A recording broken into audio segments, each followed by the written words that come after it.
This architect is a madman,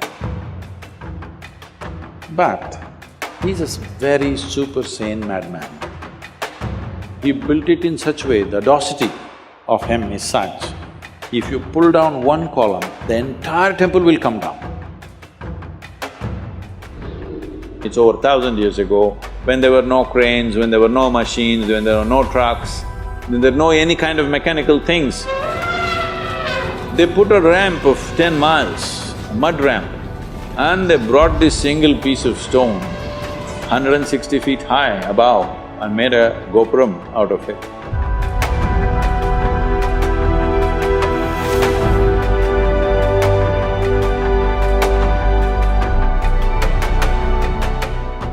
Even in architecture, there is adventure, isn't it? You must see Ranakpur. Have you seen Ranakpur in Rajasthan? You must see. Ranakpur also has Kumbhalgarh within 20 kilometers. It's the second largest wall on the planet. Most Indians know because we keep all the things that we should be proud of a secret. The second largest wall on the planet, which if you look at it aerially, you would mistake this to be Great Wall of China. It's that big.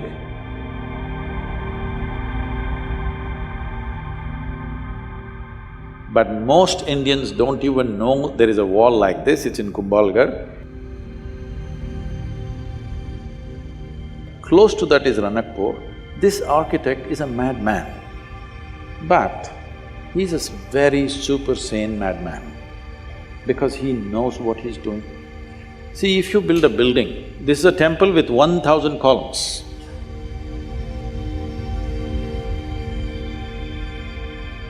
If you're thinking about safety, what would you do?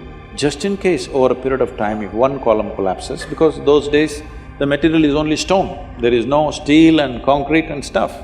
You would make sure if one column falls down, there'll be another column which will keep the temple up. No, he built it in such a way, the audacity of him is such, if you pull down one column, the entire temple will come down.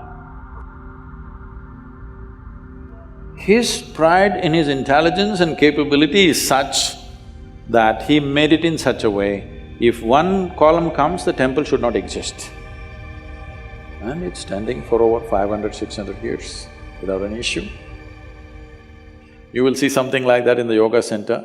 We built an elliptical dome, no steel, no concrete. And at the top, it's only 8 inches thick.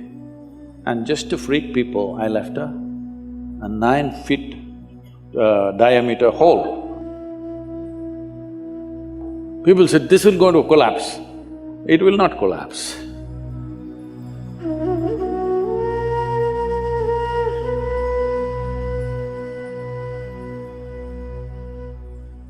And if you go to the ancient temples, you must come to the south because North India, most of the temples, the ancient temples are all gone. The new ones that they have built is all put up in a hurry.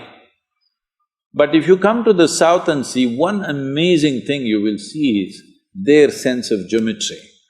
Unbelievable.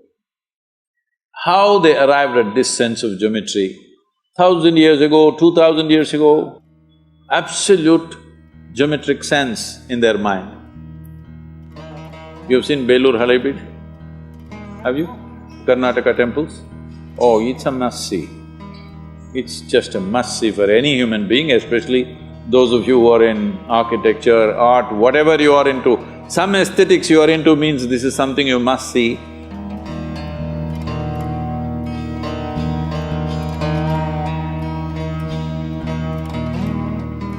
It's more than seeing those sculptures. You must look into the minds of people who did this. If you want to look into their minds, you must withdraw yourself into that time zone. It's over 1,000 years ago, when there were no cranes, when there were no machines, when there were no trucks, when there were no any kind of mechanical things, all by hand. Why would somebody endeavor to do something so phenomenal and so almost superhuman in terms of engineering and the physical difficulty of lifting these huge rocks and doing this carving business? Why would anybody do that? What kind of passion should be firing those people to do this is unbelievable. If you see the Tanjavur temple, have you seen? This Gopuram weighs, I think, what, 180 tons, huh? 180, is it? Does anybody know? I think somewhere in that range, over 120 tons for sure. And it is at a height of 160 feet.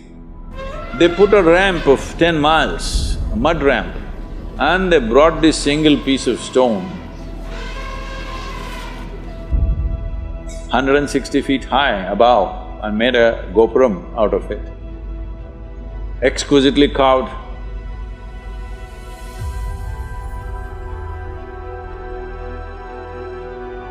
Well, in Karnataka, what they carved is soapstone. In Tamil Nadu, Tamil people are crazy. They carved granite into very fine structures, which is far more difficult than carving soapstone. And they put it up there. What is it that's firing these human beings?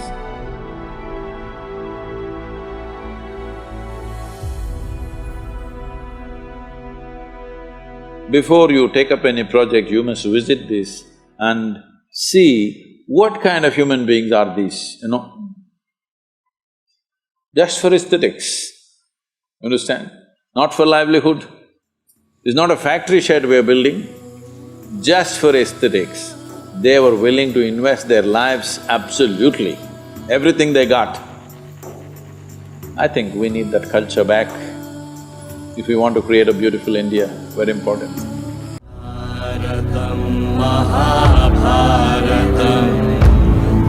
Dharma Adharma